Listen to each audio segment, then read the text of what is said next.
네, 안녕하세요. 초등교사 이서윤의 초등생활 처방전입니다. 지금 또 마스크를 좀 빼보도록 할게요. 신종 코로나 바이러스 우한 폐렴으로 걱정이 많으시죠? 그래서 학교 개학을 연기를 해야 된다, 말아야 된다 말들이 나오고 있는데 아이 학교를 보내야 되나? 혹시 안 보내면 출석 결석은 어떻게 되는 거지? 이런 걱정을 하고 계실 것 같아서 이 학교의 출석 결석에 대한 영상 만들어 봤습니다.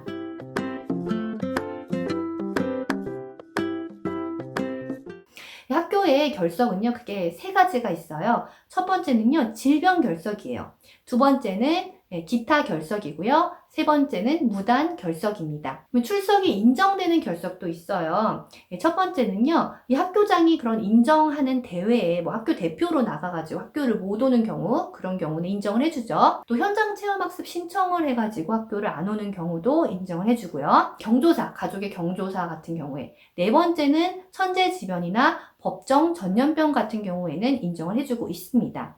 그러면 이 가족의 경조사는 어떨 때 인정을 해주는지 또 궁금해 하실 것 같아서 간단하게 말씀을 드릴게요. 이 형제 자매의 결혼 같은 경우에는 하루를 인정을 해주고 있고요.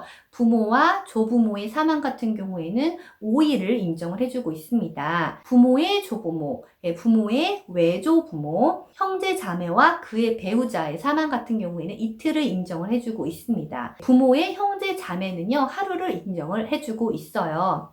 법정 전염병 같은 경우에는요, 정부에서 이제 1급부터 4급까지 분류해서 관리를 하고 있습니다. 이제 1급에는요, 사스, 메르스, 신종 인플루엔자 이런 것들이 모두 1급에 들어가요. 그래서 17종이 있고요. 이제 1급부터 4급까지가 이렇게 있는데 제가 이렇게 다 실지는 못했어요. 그래서 혹시 궁금하시면 또 찾아보시면 좋을 것 같아요. 신종 코로나 바이러스 1급 전염병이에요.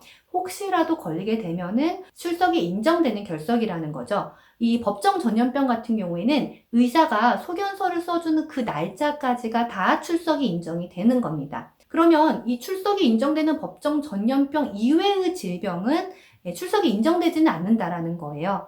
그래서 예를 들면 일반 감기 같은 경우에는 이제 결석계를 내고 의사의 처방전이나 진단서를 냈을 경우에 질병 결석으로 처리가 되죠. 하지만 독감 같은 경우에는 이 법정 전염병에 해당이 되는 것이기 때문에 이제 그것은 출석을 인정을 해주고 있습니다. 그럼 출석을 인정을 해주는 체험학습은 어떤 것이냐? 이건 학교마다 다르지만 한 10일 정도를 인정을 해주고 있어요. 현장 체험학습 신청을 해서 후에 이제 보고서를 작성을 해서 내면은 연 10일까지는 이 현장 체험학습 출석을 인정을 해주겠다라는 거죠. 만약에 이 10일이 넘어가면 기타 결석으로 처리가 되고 있습니다. 다음 학년으로 넘어가려면요, 출석 일수의 3분의 2를 채워야 해요.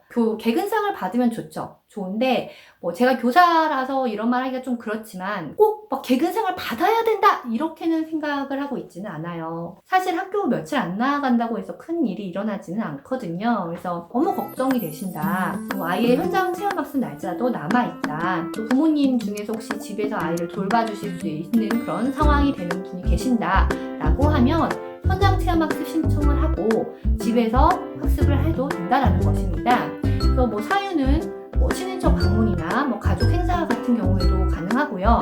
맞벌이를 실 경우에가 사실 가장 슬픈 상황이죠. 걱정이 되지만 학교에 나가야 되는 상황이죠. 그때는 예방 수칙들을 아이들한테 다시 한번 강조해서 말을 해주면서 예방을 할 수 있었으면 좋겠습니다. 건강하게 다음번에 만나요. 안녕히 계세요.